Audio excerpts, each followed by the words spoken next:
It's a really busy time of year at Taronga Wildlife Hospital. We receive approximately 1,000 animals that are injured or orphaned for treatment and rehabilitation, and we release these animals back into the wild.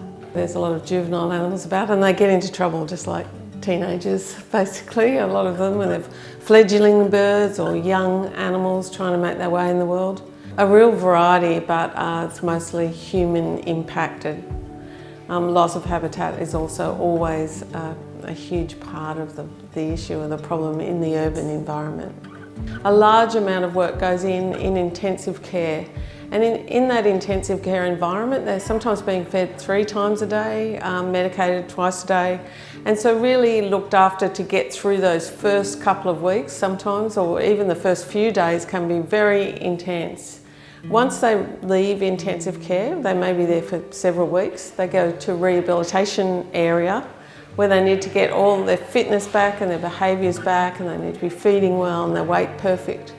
And so that can take weeks, months, just depending on the species and what needs to happen to that particular animal. Releasing animals back into the wild is the best part for me. I love looking after them as well. We all do, the team here at Taronga Wildlife Hospital. But releasing them into the wild is really the best feeling, to take them home into their natural environment and return them to the wild.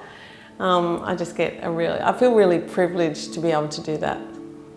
Anything you can give, no matter how small, can really help us to treat, rehabilitate, and to get these animals back home out into the wild.